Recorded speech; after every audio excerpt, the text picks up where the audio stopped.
पुंछ का एक पुलिस अफसर SHO रंजीत राव जिसने जगविंदर जो कि पुलिस मुलाजिम ही है ਇੰਨੀ ਬੁਰੀ ਤਰ੍ਹਾਂ ਉਸ ਨੂੰ ਟਾਰਚਰ ਕੀਤਾ 200 ਤੋਂ ਵੱਧ ਵਾਰ ਕਰੰਟ ਲਗਾਇਆ ਕਿ ਅਜੇ ਤੱਕ ਉਸ ਦਾ BP ਸਟੇਬਲ ਨਹੀਂ ਹੋਇਆ ਤੇ ਹੁਣ ਪਤਾ ਲੱਗਿਆ ਹੈ ਕਿ ਪੁੰਛ ਦੇ ਲੋਕਾਂ ਨੇ ਉਸ ਨੂੰ ਖਿਤਾਬ ਦਿੱਤਾ ਹੋਇਆ ਹੈ ਪੁੰਛ ਦੇ ਹਿਟਲਰ ਦਾ ਤੇ ਇੱਕ ਨਹੀਂ ਹੋਰ ਪਤਾ ਨਹੀਂ ਕਿੰਨੇ ਹੀ ਕੇਸ ਹੁਣ ਸਾਹਮਣੇ ਆਉਣ ਲੱਗੇ ਨੇ ਇਸ ਹਿਟਲਰ ਦੇ ਸਤਾਏ ਹੋਇਆਂ ਦੇ। ਵਾਹਿਗੁਰੂ ਜੀ ਕਾ ਖਾਲਸਾ ਵਾਹਿਗੁਰੂ ਜੀ ਕੀ ਫਤਿਹ। ਜੀ ਹਾਂ, ਤੁਸੀਂ ਬਿਲਕੁਲ ਸਹੀ ਸੁਣਿਆ। ਜਗਵਿੰਦਰ ਦਾ ਮਾਮਲਾ ਅਸੀਂ ਪ੍ਰਾਇੋਰਟੀ ਦੇ ਉੱਤੇ ਤੁਹਾਡੇ ਰੂਬਰੂ ਕੀਤਾ ਸੀ ਕਿ ਕਿੱਦਾਂ ਇੱਕ ਪੁਲਿਸ ਮੁਲਾਜ਼ਮ ਨੂੰ ਇੱਕ ਪੁਲਿਸ ਅਫਸਰ ਨੇ ਹੀ ਬੁਰੀ ਤਰ੍ਹਾਂ ਕੁੱਟਿਆ ਮਾਰਿਆ ਬੇਮਤਲਬ ਉਹਨੂੰ ਘੜੀਸ ਕੇ ਥਾਣੇ ਲੈ ਗਏ। ਉਸ ਤੋਂ ਬਾਅਦ ਸਾਰੇ CCTV ਬੰਦ ਕਰਵਾਏ ਗਏ। ਉਸ ਤੋਂ ਬਾਅਦ ਉਸ ਦੀ ਬੁਰੀ ਤਰ੍ਹਾਂ ਨਾਲ ਕੁੱਟਮਾਰ ਕੀਤੀ ਗਈ। ਇਲਾਕਾ ਵਾਸੀ ਜਦੋਂ ਉੱਥੇ ਪਹੁੰਚੇ ਤਾਂ ਉਹਨਾਂ ਨੇ ਉੱਥੇ ਪਹੁੰਚ ਕੇ ਜਗਵਿੰਦਰ ਨੂੰ ਉੱਥੋਂ ਬਾਹਰ ਕੱਢਿਆ ਤੇ ਕਹਿ ਸਕਦੇ ਹਾਂ ਕਿ ਜਗਵਿੰਦਰ ਦੀ ਉਹਨਾਂ ਨੇ ਜਾਨ ਬਚਾਈ। ਉਸ ਤੋਂ ਬਾਅਦ SHO ਰਣਜੀਤ ਰਾਓ ਦੀ ਇਹ ਤੁਸੀਂ ਹਿੰਮਤ ਦੇਖੋ ਕਿ ਉਸਨੇ ਮੀਡੀਆ ਅਦਾਰੇ ਜਿਹੜੇ ਵੀ ਜੰਮੂ ਦੇ ਸੀਗੇ ਉਹਨਾਂ ਨੂੰ ਵੀ ਧਮਕੀਆਂ ਦਿੱਤੀਆਂ। ਸਾਨੂੰ ਵੀ ਮੈਸੇਜ ਆ ਕੇ ਧਮਕੀ ਦਿੱਤੀ ਕਿ ਤੁਹਾਡੇ ਉੱਤੇ ਅਸੀਂ ਮਾਨਹਾਨੀ ਦਾ ਦਾਅਵਾ ਕਰਾਂਗੇ, ਕੇਸ ਕਰਾਂਗੇ, ਤੁਸੀਂ ਬਿਨਾਂ ਮਤਲਬ ਤੋਂ ਇੱਕ ਨੈਰੇਟਿਵ ਸੈੱਟ ਕਰ ਰਹੇ ਹੋ, ਮੇਰੀ ਬਦਨਾਮੀ ਕਰ ਰਹੇ ਹੋ, ਮੇਰੀ ਬੇਇੱਜ਼ਤੀ ਕਰ ਰਹੇ ਹੋ। ਜੇ ਅਸੀਂ ਬਦਨਾਮੀ ਕਰ ਰਹੇ ਹਾਂ, ਬੇਇੱਜ਼ਤੀ ਕਰ ਰਹੇ ਹਾਂ ਤਾਂ ਤੁਸੀਂ ਸਾਨੂੰ ਕੋਰਟ 'ਚ ਘੜੀਸ ਸਕਦੇ ਹੋ। ਮਾਨਹਾਨੀ ਦਾ ਦਾਅਵਾ ਜੀ ਸੱਦ ਕੇ ਕਰੋ, ਪਰ ਉਹਨਾਂ ਲੋਕਾਂ ਦਾ ਕੀ ਕਰੋਗੇ ਜਿਹੜੇ ਗਵਾਹੀਆਂ ਦੇ ਰਹੇ ਨੇ ਵੀ ਰਣਜੀਤ ਰਾਓ ਨੇ ਸਾਡੇ ਤੇ ਆ ਤਸ਼ੱਦਦਾਂ ਕੀਤੀਆਂ। ਆਖਿਰ ਹੁਣ ਪੁਲਿਸ ਅਤੇ ਪ੍ਰਸ਼ਾਸਨ ਨੇ ਰਣਜੀਤ ਰਾਓ ਦੇ ਖਿਲਾਫ ਕੀ ਵੱਡਾ ਐਕਸ਼ਨ ਲਿਆ ਹੈ ਉਹ ਤੁਹਾਨੂੰ ਸੁਣਾਉਂਦੇ ਆ। ਪੱਤਰਕਾਰ ਦੇ ਨਾਲ ਹਾਲ ਹੀ 'ਚ ਗੱਲ ਕਰਕੇ ਹਟੇ ਆ। ਰਮਨੀਤ ਜੀ, ਜਗਵਿੰਦਰ ਦੇ ਮਾਮਲੇ ਦੇ ਵਿੱਚ ਹੁਣ ਕੀ ਨਵੀਂ ਅਪਡੇਟ ਹੈ? ਤੁਸੀਂ ਦੱਸਿਆ ਵੀ ਉਹਨੂੰ ਲੈਣ ਹਾਜ਼ਰ ਕਰ ਲਿੱਤਾ ਗਿਆ ਹੈ, ਤਲਬ ਕੀਤਾ ਹੈ ਉਸਨੂੰ SSP ਨੇ। ਜੋ ਹੈ ਜਗਵਿੰਦਰ ਜੋ ਮਾਮਲੇ ਵਿੱਚ ਰਾਓ ਹੈ ਰਣਜੀਤ ਰਾਓ ਜੋ ਹੈ ਇੰਸਪੈਕਟਰ SHO ਰਣਜੀਤ ਰਾਓ, ਉਹ ਇਸ ਵਕਤ ਉਹਨਾਂ ਨੂੰ DPL ਡਿਸਟ੍ਰਿਕਟ ਪੁਲਿਸ ਲਾਈਨ ਪੁੰਛ ਵਿੱਚ ਹਾਜ਼ਰ ਕਰ ਦਿੱਤਾ ਗਿਆ ਹੈ। ਔਰ ਬਹੁਤ ਤੁਹਾਨੂੰ ਜਾਣਕਾਰੀ ਲਈ ਦੱਸਦੇ ਹਾਂ ਕਿ SSP ਜੋ ਪੁੰਛ ਸਨ ਉਹ ਉਸ ਲੀਵ ਉੱਪਰ ਸਨ। ਜਿਸ ਵਕਤ ਉਹ ਆ ਕੇ ਪਹੁੰਚੇ, ਜਿਸ ਵਕਤ ਉਹਨਾਂ ਨੇ ਆ ਕੇ ਵਾਪਸ ਜੁਆਇਨਿੰਗ ਕੀਤੀ ਔਰ ਉਸੇ ਦਿਨ ਹੀ ਉਹਨਾਂ ਨੇ ਆਰਡਰ ਕੱਢ ਦਿੱਤਾ ਉਹਨਾਂ ਦਾ ਡਿਸਟ੍ਰਿਕਟ ਪੁਲਿਸ ਲਾਈਨ ਉਹਨਾਂ ਨੂੰ ਹਾਜ਼ਰ ਕਰ ਦਿੱਤਾ ਜੀ। ਤੇ ਜਗਵਿੰਦਰ ਦਾ ਤਾਂ ਚਲੋ ਇੱਕ ਮਾਮਲਾ ਸਾਹਮਣੇ ਸੀਗਾ ਪਰ ਰਣਜੀਤ ਰਾਓ ਹੋ ਗਿਆ ਜਾਂ ਅਰੁਣ ਅੰਦੋਤਰਾ ਹੋ ਗਿਆ, ਇਹਨਾਂ ਦੋਨਾਂ ਨੂੰ ਹੁਣ ਤਲਬ ਤਾਂ ਕਰ ਲਿਆ ਹੈ, ਪਰ ਹੁਣ ਕਈ ਹੋਰ ਮਾਮਲੇ ਨੇ। ਇੱਕ ਫੌਜੀ ਵੀਰ ਵੀ ਸੀਗਾ, ਉਹਨੇ ਵੀ ਸੰਪਰਕ ਕਰਨਾ ਸਾਧਿਆ ਸੀਗਾ ਤੇ ਉਹ ਇੱਕ 60 ਸਾਲ ਦਾ ਬਜ਼ੁਰਗ ਸੀ। ਕੀ ਮਾਮਲੇ ਸੀ? ਉਸ ਤੋਂ ਇਲਾਵਾ ਹੋਰ ਵੀ ਆਈ ਥਿੰਕ 2-3 ਨੌਜਵਾਨ ਸਾਹਮਣੇ ਆਏ ਨੇ ਜੀ ਜਿਹਨਾਂ ਦੇ ਉੱਤੇ ਇਸਨੇ ਤਸ਼ੱਦਦ ਕੀਤੀ ਸੀ। ਸਭ ਤੋਂ ਪਹਿਲਾਂ ਗੱਲ ਕੀਤੀ ਜਾਏ ਤੇ ਸਭ ਤੋਂ ਪਹਿਲਾਂ ਉਹਨੇ ਮੀਡੀਆ ਨੂੰ ਥ੍ਰੈਟ ਕੀਤਾ ਹੈ ਜੀ।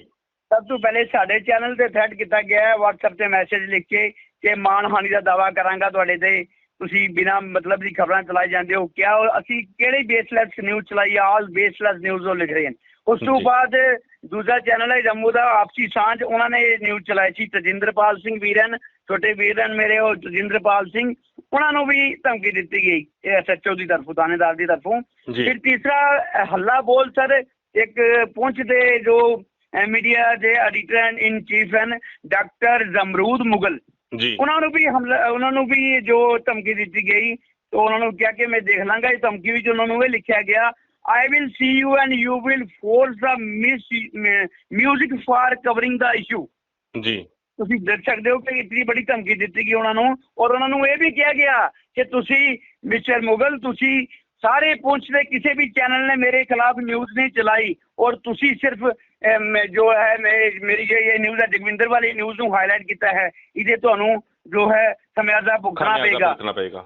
ਬਿਲਕੁਲ। ਔਰ ਉਸਦੇ ਬਾਵਜੂਦ ਥ੍ਰੈਟ ਕਰਨ ਦੇ ਬਾਵਜੂਦ ਉਹਨਾਂ ਨੂੰ ਥ੍ਰੈਟ ਜੋ ਹੈ ਇਨ ਦਾ ਆਫਿਸ ਆਫ SSP ਆਫਿਸ ਦੇ ਚੈਂਬਰ ਦੇ ਬਾਹਰ, ਇਹ ਇਨ ਦਾ ਪ੍ਰੈਜ਼ੈਂਸ ਆਫ ਅਦਰ ਆਫਿਸਰਸ, ਜੋ ਕਿ ਜਿਹੜੇ SHO ਹੋਰ ਵੀ ਬਾਕੀ ਥਾਣੇ ਦੇ SHO ਆਫਿਸਰ ਵਗੈਰਾ ਖੜੇ ਸਨ, ਉਹਨਾਂ ਸਾਰਿਆਂ ਦੇ ਸਾਹਮਣੇ ਇਹਨਾਂ ਹੌਸਲਾ ਦੇਖੋ, ਉਹਨਾਂ ਸਾਰਿਆਂ ਦੇ ਸਾਹਮਣੇ ਇਸ ਆਫਿਸਰ ਨੇ ਉਸ ਐਡੀਟਰ ਇਨ ਚੀਫ ਨੂੰ ਥ੍ਰੈਟ ਦਿੱਤੀ। ਜੀ, ਜ਼ਮਰੂਦ ਦੇ ਉਹਨਾਂ ਦੀ ਫੇਸਬੁੱਕ ਪੋਸਟ ਅਸੀਂ ਵੀ ਪੜ੍ਹੀ ਸੀ ਕਿ ਕਿੱਦਾਂ ਉਹਨਾਂ ਨੇ ਕੀਤਾ। ਪਰ ਸਭ ਤੋਂ ਵੱਡੀ ਗੱਲ ਇਹ ਹੈ ਕਿ ਪੁਲਿਸ ਦੀ ਜਦੋਂ ਵੀ ਅਸੀਂ ਨੌਕਰੀ ਜੁਆਇਨ ਕਰਦੇ ਹਾਂ ਤੇ ਸਾਡੇ ਉੱਤੇ ਇੱਕ ਜ਼ਿੰਮੇਵਾਰੀ ਹੁੰਦੀ ਹੈ ਕਿ ਸਮਾਜ ਨੂੰ ਸੁਧਾਰਨ ਦੀ, ਸਮਾਜ ਦਾ ਜ਼ਿੰਮਾ ਸਾਡੇ ਮੋਢਿਆਂ ਉੱਤੇ ਹੁੰਦਾ ਹੈ। ਪਰ ਅਗਰ ਸਿਰਫ ਰਣਜੀਤ ਰਾਓ ਦੀ ਗੱਲ ਕਰੀਏ ਤਾਂ ਆਖਿਰ ਇਹਦੀ ਇੰਨੀ ਹਿੰਮਤ ਕਿੱਦਾਂ ਪੈ ਗਈ ਕਿ ਉਹ ਮੀਡੀਆ ਨੂੰ ਵੀ ਸਿੱਧੇ ਤੌਰ ਤੇ ਧਮਕੀਆਂ ਦੇ ਰਿਹਾ, SSP ਆਫਿਸ ਦੇ ਬਾਹਰ ਖੜਾ ਹੋ ਕੇ ਮੀਡੀਆ ਨੂੰ ਧਮਕੀਆਂ ਦੇ ਰਿਹਾ ਹੈ ਤੇ ਉਹਨੂੰ ਕਿਸੇ ਚੀਜ਼ ਦਾ ਕੋਈ ਡਰ ਹੀ ਨਹੀਂ ਹੈ? ਰੀਜ਼ਨ ਇਹਦਾ ਕੀ ਹੈ? ਜੀ ਬਿਲਕੁਲ ਬੇਖੌਫ ਹੈ ਕਿਉਂਕਿ ਪੋਲੀਟੀਕਲ ਪਾਰਟੀਆਂ ਉਹਨਾਂ ਦੇ ਨਾਲ ਉੱਥੇ ਦੇ ਜ਼ਿਆਦਾਤਰ। ਤੁਹਾਨੂੰ ਯਾਦ ਹੋਣਾ ਕਿ ਜਿਸ ਵਕਤ ਮੈਂ ਰਣਜੀਤ ਰਾਓ ਕੋਲ ਬਿਆਨ ਪੁੱਛਿਆ ਸੀ, ਉਹਨਾਂ ਕੋਲੋਂ ਮੈਂ ਸਵਾਲ ਪੁੱਛਿਆ ਸੀ ਕਿ ਮੈਂ ਰਿਕਾਰਡਿੰਗ ਵੀ ਤੁਹਾਨੂੰ ਭੇਜੀ ਸੀ ਕਿ ਮੈਂ ਸਵਾਲ ਪੁੱਛਿਆ ਸੀ ਉਹਨਾਂ ਤੋਂ ਕਿ ਤੁਸੀਂ ਇਹ ਜਗਵਿੰਦਰ ਤੇ ਟਾਰਚਰ ਕੀਤਾ ਹੈ, ਕਿਆ ਇਹ ਸੱਚ ਹੈ ਕਿ ਝੂਠ ਹੈ, ਇਹਦੇ 'ਚ ਕਿੰਨਾ ਸੱਚ ਝੂਠ ਹੈ। ਤੇ ਉਹਨਾਂ ਨੇ ਅੱਜ ਇੱਕ ਜਵਾਬ ਇਹੋ ਦਿੱਤਾ ਕਿ ਮੈਂ ਤੁਹਾਨੂੰ ਰਿਕਾਰਡਿੰਗ ਭੇਜ ਰਿਹਾ, ਪ੍ਰਧਾਨ ਸਾਹਿਬ ਡਿਸਟ੍ਰਿਕਟ ਗੁਰਦੁਆਰਾ ਪ੍ਰਬੰਧਕ ਕਮੇਟੀ ਦੇ ਪ੍ਰਧਾਨ ਨਰਿੰਦਰ ਸਿੰਘ ਨਾਲ ਗੱਲ ਕਰੋ। सर ਮੈਨੂੰ ਇੱਕ ਗੱਲ ਇਹ ਸਮਝ ਨਹੀਂ ਆ ਰਹੀ ਕਿ ਜੋ ਪੁਲਿਸ ਅਫਸਰ ਹਨ ਉਹ ਆਪਣੇ DSP ਉਸ ਤੋਂ ਆਪਣੇ ਸੀਨੀਅਰ ਅਫਸਰ SSP ਉਹਨਾਂ ਨਾਲ ਕੰਸਲਟ ਕਰਦੇ ਨੇ ਕਿਸੇ ਗੱਲ ਦੇ ਮਾਮਲੇ ਨਾਲ, ਇਹੋ ਜਿਹਾ ਕੋਈ ਮਾਮਲਾ ਬਣ ਜਾਂਦਾ ਹੈ ਜਾਂ ਡਿਸਟ੍ਰਿਕਟ ਗੁਰਦੁਆਰਾ ਪ੍ਰਬੰਧਕ ਕਮੇਟੀ ਇਹਨਾਂ ਨੂੰ ਚਲਾ ਰਹੀ ਹੈ। ਪੁਲਿਸ ਸਟੇਸ਼ਨ ਜੋ ਹੈ ਪੁੰਛ, ਉਹਨਾਂ ਨੇ ਇਹ ਸਵਾਲ ਕੀਤਾ। ਮੈਂ ਜਦ ਵੀ ਉਹਨਾਂ ਨੂੰ ਕੋਈ ਸਵਾਲ ਕਰਦਾ ਸਾਂ ਮੈਂ ਉਹ ਨਰਿੰਦਰ ਸਿੰਘ ਦਾ ਨਾਮ ਲਾਗੇ ਲੈਂਦੇ ਸਨ। ਐਸੀ ਕਿਹੜੀ ਇਹਨਾਂ ਦੀ ਜੋ ਨਰਿੰਦਰ ਸਿੰਘ ਜੋ ਹਨ ਉਹ ਇਹਨਾਂ ਦੇ ਸੀਨੀਅਰ ਅਫਸਰ ਤੋਂ ਨਹੀਂ ਹਨ। ਬਿਲਕੁਲ ਜਵਾਬਦਾਰੀ ਉਹ ਕਿਉਂ ਦੇਣ, ਗਲਤੀਆਂ ਤੁਸੀਂ ਕਰੋ, ਜਵਾਬਦਾਰੀ ਉਹਨਾਂ ਕੋਲ ਮੰਗ ਰਹੇ ਹੋ, ਕਿਆ ਉਹ ਤੁਹਾਡੇ ਇਸ ਜੋ ਹੈ ਇਸ ਜ਼ੁਲਮ ਦੇ ਭਾਗੀਦਾਰ ਹੋਣ ਹੋ ਕੇ। ਬਿਲਕੁਲ ਗੱਲ ਉਹੀ ਆਉਂਦੀ ਹੈ ਨਾ ਕਿ ਇੰਨੇ ਸਾਰੇ ਕੇਸਿਸ ਅਗਰ ਇੱਕ ਬੰਦੇ ਦੇ ਖਿਲਾਫ ਹੋਣ ਤੇ ਪਟੀਸ਼ਨਸ ਪਈਆਂ ਹੋਣ, ਕੇਸ ਚੱਲ ਰਹੇ ਹੋਣ, ਹਿਊਮਨ ਰਾਈਟਸ ਤੱਕ ਐਪਲੀਕੇਸ਼ਨਸ ਦਿੱਤੀਆਂ ਗਈਆਂ ਹੋਣ। ਮੈਂ ਤੁਹਾਨੂੰ ਲੇਟੈਸਟ ਜਿਹੜਾ ਦੱਸਣਾ, ਲੇਟੈਸਟ ਇੱਕ ਬਜ਼ੁਰਗ ਹਨ 60 ਸਾਲ ਦੇ ਮੁਸਲਿਮ ਹਨ, Muslim man, old man and senior citizen of Poonch, ਜੋ ਇੰਡੀਆ ਦੇ ਭਾਰਤ ਦੇ ਸੀਨੀਅਰ ਸਿਟੀਜ਼ਨ ਹਨ, ਪੁੰਛ ਦੇ ਰਹਿਣ ਵਾਲੇ ਹਨ। ਉਹਨਾਂ ਨੂੰ ਇਤਨਾ ਮੈਂਟਲੀ ਟਾਰਚਰ ਕੀਤਾ ਗਿਆ ਇਹ ਜਿਹੜੀ ਟੇਜ਼ਰ ਗਨਾਂ ਨਾਲ।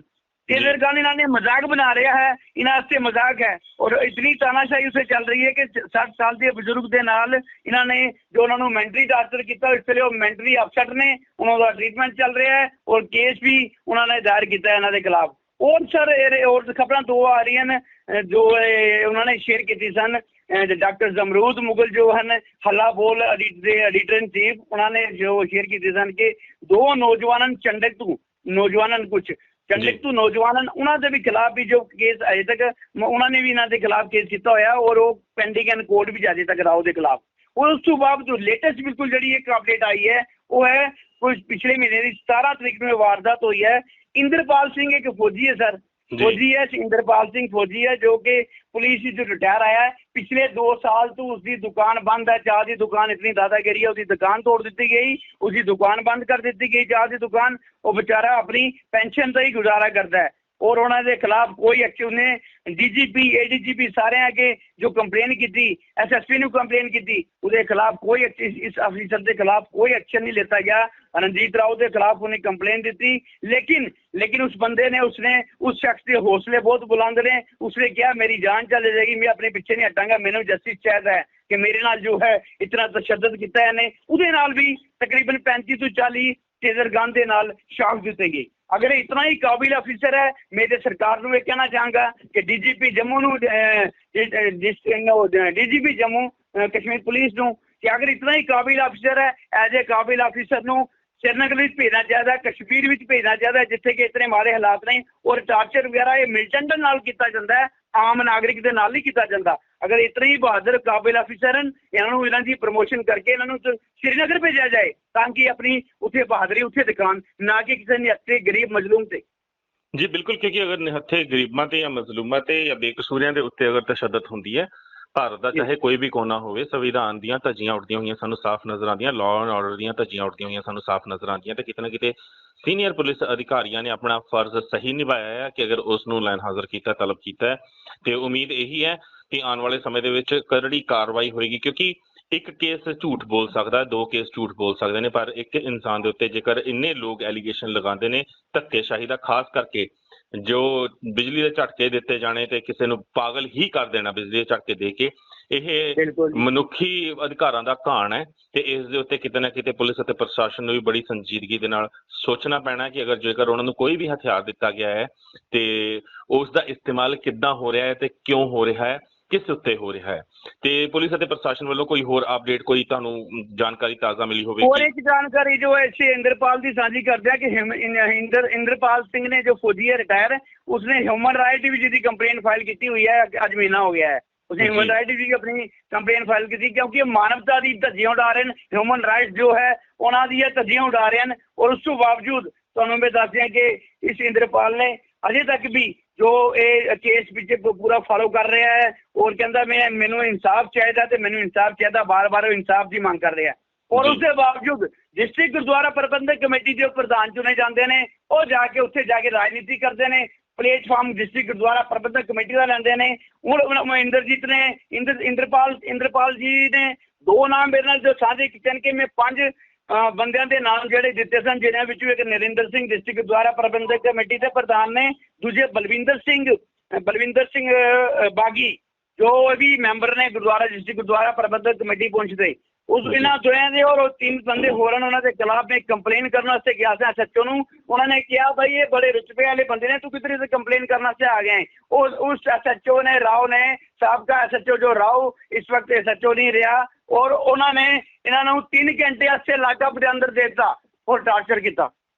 तो मानव अधिकार किसी दुख तो दुखी होके अगर कोई कंप्लेन कर भी जाता है, अगर बंदा थोड़ा रुतबे वाला है या गुरुद्वारा कमेटी का प्रधान है या मैंबर है ਤੇ ਉਹਨਾਂ ਉੱਤੇ ਕਾਰਵਾਈ ਨਹੀਂ ਹੋਈ ਤੇ ਜੋ ਕਾਰਵਾਈ ਕਰਵਾਉਣ ਗਏ ਸੀ ਉਹਨਾਂ ਨੂੰ ਹੀ ਲੋਕਰ ਦੇ ਵਿੱਚ ਪਾ ਕੇ ਤੇ ਉਹਨਾਂ ਨੂੰ ਹੀ ਟੌਰਚਰ ਕੀਤਾ ਗਿਆ। ਬਿਲਕੁਲ ਜੀ। ਤੇ ਇਹਨਾਂ ਬਾਰੇ ਸੀਨੀਅਰ ਅਥਾਰਟੀ ਨੂੰ ਨਹੀਂ ਪਤਾ ਵੀ ਕੀ ਚੱਲ ਰਿਹਾ ਹੈ ਪੁੰਛ 'ਚ?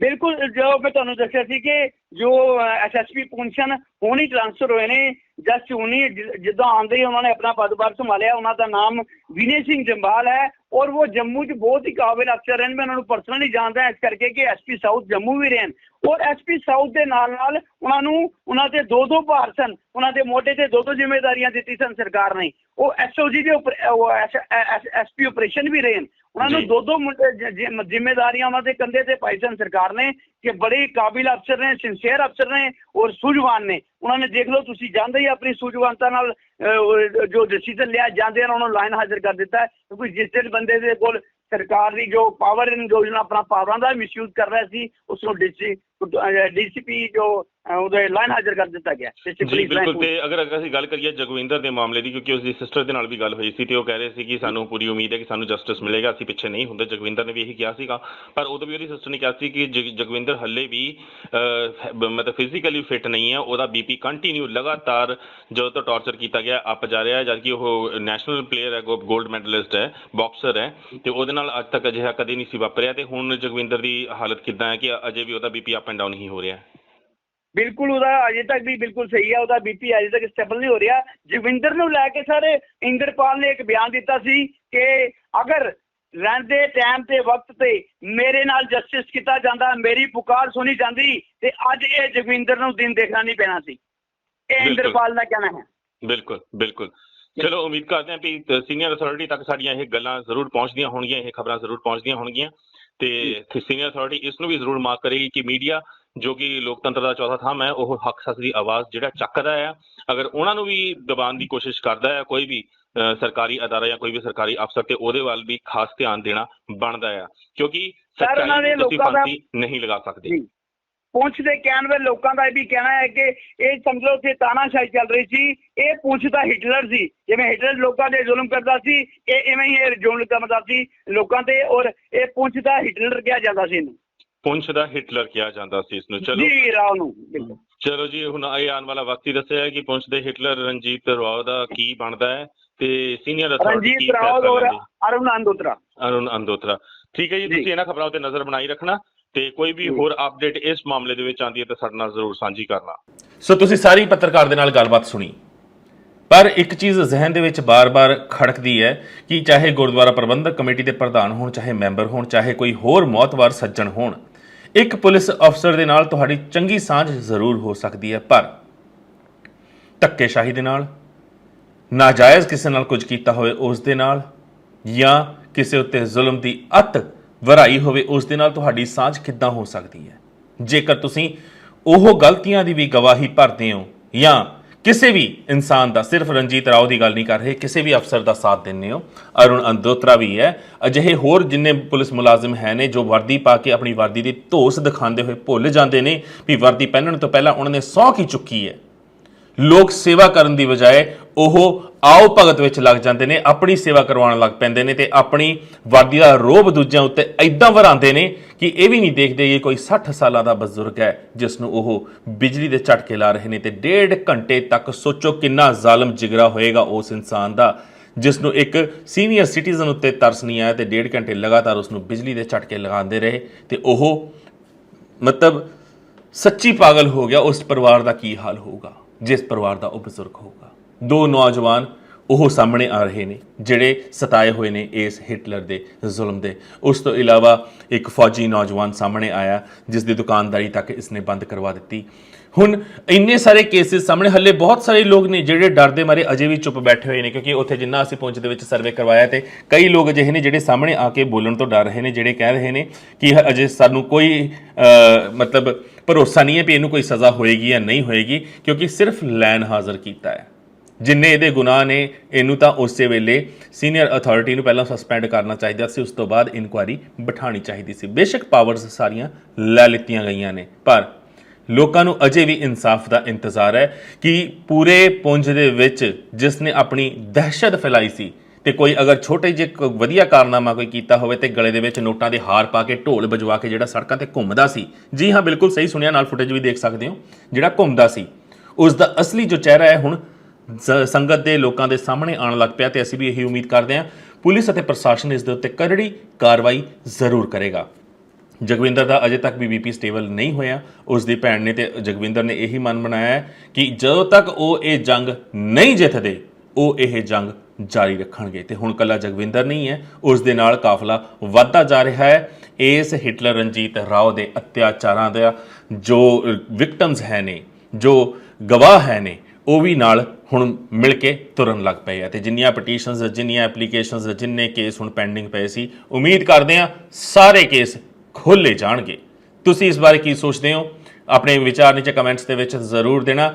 ਵੀਡੀਓ ਚੰਗੀ ਲੱਗੀ ਹੋਵੇ ਲਾਈਕ ਤੇ ਸ਼ੇਅਰ ਜ਼ਰੂਰ ਕਰਨਾ। ਬਾਕੀ ਕਿਸ ਟੌਪਿਕ ਦੇ ਉੱਤੇ ਤੁਸੀਂ ਚਾਹੁੰਦੇ ਹੋ ਵੀਡੀਓ ਅਸੀਂ ਬਣਾਈਏ, ਉਸ ਬਾਰੇ ਵੀ ਤੁਸੀਂ ਸਾਨੂੰ ਸੰਪਰਕ ਕਰ ਸਕਦੇ ਹੋ। 9888184087 ਸਾਡਾ ਨੰਬਰ ਹੈ, 9881 840087। ਇਸ ਦੇ ਉੱਤੇ ਤੁਸੀਂ ਸਿੱਧਾ ਸਾਨੂੰ WhatsApp ਤੇ ਮੈਸੇਜ ਕਰ ਸਕਦੇ ਹੋ। ਕੋਈ ਵੀਡੀਓ ਤੁਹਾਡੇ ਕੋਲ ਹੈ ਜਾਂ ਤੁਹਾਡੇ ਉੱਤੇ ਕੋਈ ਤਸ਼ੱਦਦ ਹੋ ਰਹੀ ਹੈ, ਅਣਮਨੁੱਖੀ ਤਸੀਹੇ ਤੁਹਾਨੂੰ ਦਿੱਤੇ ਜਾ ਰਹੇ ਨੇ, ਕੋਈ ਵੀ ਪੁਲਿਸ ਅਧਿਕਾਰੀ ਹੋਵੇ ਚਾਹੇ ਕੋਈ ਹੋਰ ਹੋਵੇ, ਅਗਰ ਕੋਈ ਵੀ ਅਜਿਹਾ ਟੌਰਚਰ ਤੁਹਾਨੂੰ ਕਰ ਰਿਹਾ, ਤੁਹਾਡੀ ਖਬਰ ਕਿਤੇ ਨਹੀਂ ਲੱਗ ਰਹੀ ਜਾਂ ਤੁਹਾਨੂੰ ਕੋਈ ਪਲੇਟਫਾਰਮ ਨਹੀਂ ਮਿਲ ਰਿਹਾ, ਤੁਸੀਂ ਸਿੱਧੇ ਤੌਰ ਤੇ ਸਾਨੂੰ ਸੰਪਰਕ ਸਾਧ ਸਕਦੇ ਹੋ। ਇਸ ਦੇ ਨਾਲ ਕਹਾਂਗਾ ਚੈਨਲ ਸਬਸਕ੍ਰਾਈਬ ਕਰਨਾ ਨਾ ਭੁੱਲਣਾ, ਕਿਉਂਕਿ ਹੱਕ ਸੱਚ ਦੀ ਆਵਾਜ਼, ਚਾਹੇ ਰਣਜੀਤ ਰੋਏ ਵਰਗੇ ਜਿੰਨੇ ਮਰਜ਼ੀ ਉਸ ਦਾ ਦੱਬਣ ਦੀ ਕੋਸ਼ਿਸ਼ ਕਰਨ, ਇਹ ਆਵਾਜ਼ ਨਾ ਕਦੀ ਦੱਬੀ ਸੀ, ਨਾ ਦੱਬੀ ਹੈ, ਨਾ ਦੱਬੇਗੀ। ਚਾਹੇ ਜਿੰਨਾ ਮਰਜ਼ੀ ਇਹ ਤਸ਼ੱਦਦ ਕਰ ਲੈਣ, ਜਿੰਨਾ ਮਰਜ਼ੀ ਇਹ ਸਾਨੂੰ ਧਮਕਾ ਲੈਣ।